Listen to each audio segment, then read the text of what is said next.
Olá galerinha, aqui é a professora Elaine de Educação Física. Estamos aqui para a nossa primeira videoaula desse período de quarentena. Eu espero que vocês curtam, que vocês gostem e principalmente vocês realizem as atividades propostas em casa.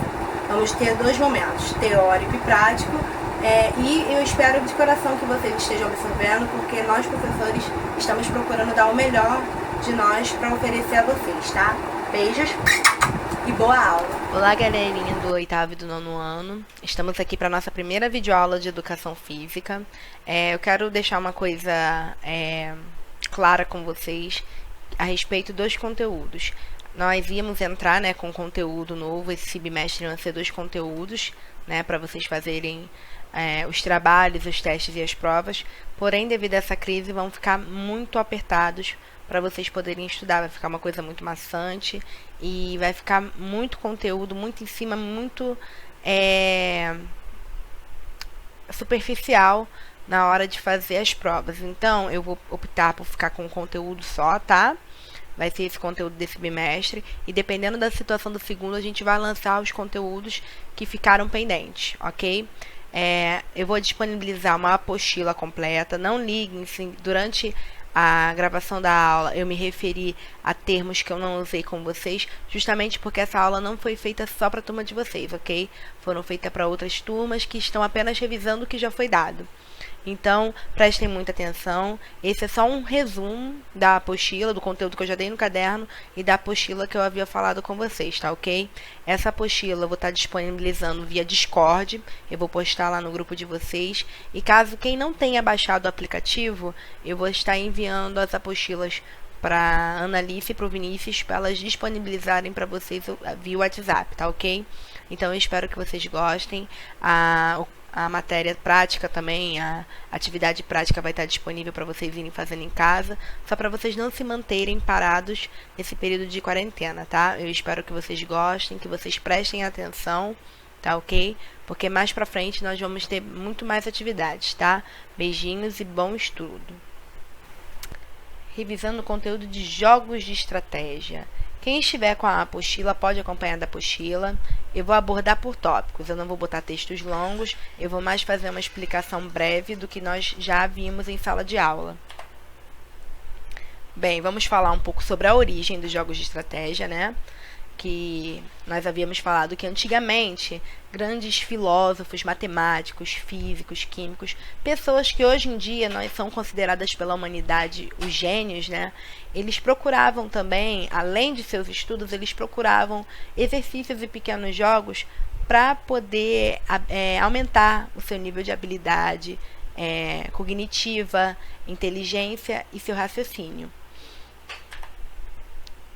Os jogos, vamos falar agora um pouquinho sobre os jogos, ok? O que seriam os jogos de estratégia? Eles são jogos que existem, o jogador, como indivíduo praticante, e regras, que podem ser para um ambiente restrito ou livre. Então, o que seria isso? Os jogos de estratégia, eles são atividades que têm que ter jogadores interagindo. Como assim? Não se pode ter um jogo que não tenha um jogador ou adversários. Sempre um está ligado ao outro. Em relação às regras, a maioria dos jogos elas possuem poucas regras entre si. Porém, isso não é aplicado a todos os jogos. Alguns possuem regras longas e extensas. E estas tendem a ser simples, como é a maioria dos jogos. A presença de regras é importante em vários aspectos, entre elas a regra que define o início e o fim do jogo. Por que isso é importante, a regra de início e o fim do jogo? Todo jogo tem que ter um início, nem todo início de todo jogo é igual. Tem uns que tem um critério de par ou ímpar, ou critérios de dados, ou critérios de palitinhos, ou um critério do próprio jogo. Mas é importante que tenha uma regra de início. E a de fim é justamente por aquele fator de nem todos os jogos aceitam empates, então tem que ter uma condição para desempatar e uma condição de vitória e derrota. Um jogo pode ter um jogador jogando contra o outro, ou seja, dois adversários um contra um, ou pode ter dois jogadores jogando em grupo contra um grupo de outros dois jogadores, ou seja, você pode jogar sozinho contra um adversário ou pode jogar com um amigo cooperativamente contra um grupo de adversário, ok?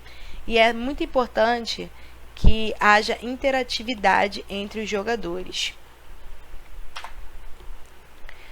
Tipos de jogos de estratégia. Então, vamos partir para o primeiro tipo, que é os jogos de mesa. O termo jogos de mesa é um termo figurado, ele não é um termo que se aplica na palavra. Então, o que significa? São jogos que os elementos podem ser confinados a uma determinada superfície. Dando um exemplo, né, do sentido da palavra, a mesa. Porém, obviamente, a gente pode usar outras superfícies, como o chão, como uma cama, uma bancada. Mesa é só um termo, ok? Então, os jogos de mesa, eles utilizam os jogos que têm peças soltas. Como, por exemplo, na imagem, nós temos o dominó. Ele não tem nenhum tipo de elemento que não seja as pedrinhas de dominó. Outros exemplos que também podemos dar pega-varetas, que só possuem mesmo as varetas, as damas, que também só podem ter as pecinhas, e o tabuleiro de xadrez. No caso, o xadrez, ele possui um tabuleiro, mas também pode ser jogado somente com as peças, ok? Jogos de caneta-papel. Esses tipos de jogos são geralmente considerados jogos mais acessíveis, né, para todos, e um dos jogos mais fáceis, e o que possuem bastante variedade.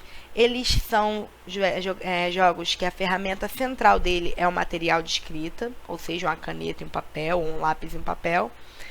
E são jogos que, atualmente, eles também têm sido muito refeitos em revistas, em jornais, para serem comercializados, né?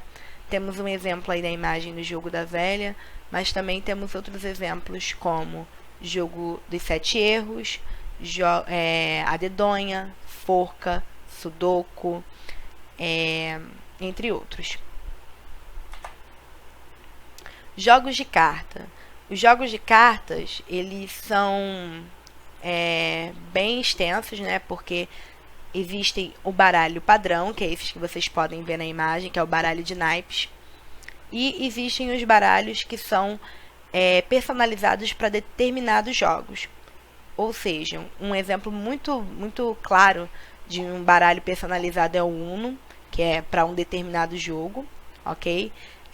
Outros tipos de jogos, como jogos de tabuleiro, alguns deles possuem baralhos próprios para aquele jogo, como o Detetive, que possui um baralho de cartas próprio para o jogo, o Banco Imobiliário, entre outros. Existem também os baralhos de tarô, com 78 cartas, porém são baralhos que são usados para jogos de adivinhações, mais baralho cigano, né? E os baralhos tradicionais, que são com 52 cartas, que são os baralhos de naipe, né? Ouros, paus, ouros e copas, que são um dos baralhos mais populares do mundo, porque nesse mesmo baralho, ele tem vários tipos de jogos diferentes que podem ser jogados, né? Exemplos de jogos com esse baralho padrão, a gente pode citar sueca, pôquer, 21, buraco, entre outros. Jogos de dados. Aqui nessa categoria, os jogos de dados são os que menos têm variedades de jogos que são só para dados. Então, o que nós podemos dizer sobre eles? Eles geralmente são elementos de sorte em outros jogos. Ou seja, através dele você pode se dar bem ou se dar mal num determinado jogo, que pode ser de tabuleiro, que pode ser de mesa. Há também uma utilidade muito grande de jogos de dados em jogos de azar, que seriam esses jogos. Geralmente jogos de azar são jogos de cassino, onde se aposta dinheiro. Então eles são elementos de sorte ou de azar, né? Porque na maioria das vezes se perde também muito dinheiro nessas jogatinas. Mas mesmo assim existem jogos específicos de dados. Temos como exemplo dados de ouros, que é jogado somente com dados, e o Yahtzee, que é um jogo voltado também para a linha dos dados, ok? Temos também os jogos de tabuleiro, que são os jogos que têm mais variedades no mundo, né? São dos tipos de jogos que as pessoas, a maioria, conhece e é os que mais têm variedades, tanto em questão de jogo quanto as de peças, né? Porque são bem variados. Os jogos de tabuleiros, eles possuem vários elementos além do tabuleiro, sendo que o tabuleiro é o elemento central. Mas que outros elementos ele pode conter? Ele pode conter cartas, ele pode conter dados, eles podem conter pinos, que os pinos seriam as unidades móveis, né, dos jogadores. E uma característica muito interessante dos jogos de tabuleiro é que a maioria deles são jogados por turnos, ou seja, cada jogador, numa vez, né, numa ordem que geralmente é uma ordem horária. E a cada turno, né, cada jogador ele traça a sua estratégia. Então, os jogos de tabuleiro são um dos jogos mais conhecidos do mundo e podemos citar vários exemplos, como Ludo, que é o que está na imagem, Detetive, Banco Imobiliário, Monopoly, Perfil, War, Detetive, Jogo da Vida, entre outros. Características dos jogos de estratégias. Vamos falar um pouquinho das características que praticamente todos os jogos de estratégia possuem, que também são chamados de elementos de um jogo. Então, um desses elementos é o jogador. Como eu disse anteriormente, um jogo de estratégia, ele não existe se não tiver um jogador. Um jogo não existe sem um jogador, ok? Adversário, é muito importante que tenha adversários, porque um jogador sozinho não se pode, né? Na maioria dos jogos não se pode jogar. Interatividade, que é essa interatividade entre os jogadores, sejam de adversários únicos ou de grupos de adversários. Regras, todo jogo, por mais que a regra possa ser simples, elas devem existir, ok? Sejam elas longas ou curtas, sejam específicas ou abrangentes. Objetivo. Todo jogo também, além das regras, ele deve possuir um objetivo. Aonde que eu devo chegar nesse jogo? O que eu posso fazer para ganhar esse jogo? Então, isso é muito importante também no jogo. Em todos os jogos, né, na verdade. Raciocínio. Então, geralmente, os jogos de estratégia todos vão envolver o pensamento, né, o raciocínio por parte do jogador para traçar a sua estratégia. E condições de vitória, empate e derrota. O que seriam isso? Voltando lá no início, quando falamos que o jogo deve ter regra de início e fim, as condições de vitória, empate e derrota entram nesse quesito. Por quê? Nem todo jogo ele aceita empate. Então, temos que ter uma condição no jogo, ou o jogo mesmo pode oferecer uma condição de desempate, ok? Uma condição de vitória, que pode ser um ou mais jogadores a alcançar a vitória, ou derrota, que pode ser de um ou mais jogadores. Habilidades adquiridas. Isso tem a ver mais com a gente. Quanto mais a gente tem o costume de jogar esse tipo de jogos, exercitar a nossa mente, porque esses jogos não deixam de ser exercícios para nós, né? Para nossa área cognitiva. Então, quais são as habilidades adquiridas? Inteligência, ok? Visões de diferentes situações do cotidiano. O que seriam isso? É trazer as ideias dos jogos para o dia a dia. Nem todas as situações a gente usa, dependendo do jogo, né? A gente pode trazer aquela determinada estratégia ou aquele determinado passo que a gente dá no jogo também para umas situações do dia a dia. Capacidade de rápido raciocínio.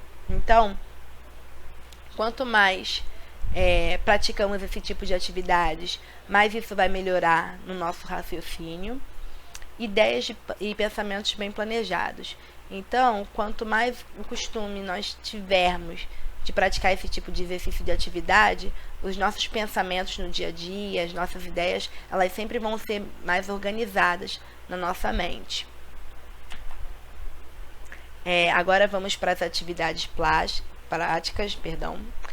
Lembrando que cada atividade pode ser adaptada de acordo com o material que vocês tiverem em casa. Não precisa ser necessariamente o que eu vou mostrar no vídeo, tá?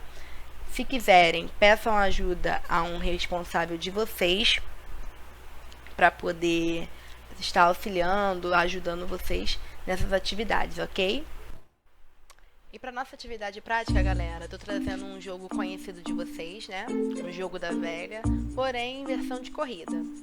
Estou utilizando cones e chapéus, sendo que vocês podem adaptar os materiais aí na casa de vocês. Podem usar garrafa PET, usar latas, brinquedos, peças de Lego, mas tem que um material se diferenciar do outro jogador, ok? Vocês podem chamar a família de vocês para jogar. É um jogo bem dinâmico. Aí no chão eu utilizei barbante para cortar para fazer o jogo da velha, mas vocês podem usar giz ou qualquer outro material, ok? O jogo é muito simples. Basicamente vocês vão correr, pegar uma peça por vez e colocar no jogo, ok? Ganha quem completar primeiro o jogo das 3 peças, né? O jogo da velha. Nesse caso não deu, eu perdi já, nem prestei atenção. Eu espero que vocês tenham gostado, tá? E realizem em casa. Beijos e até a próxima!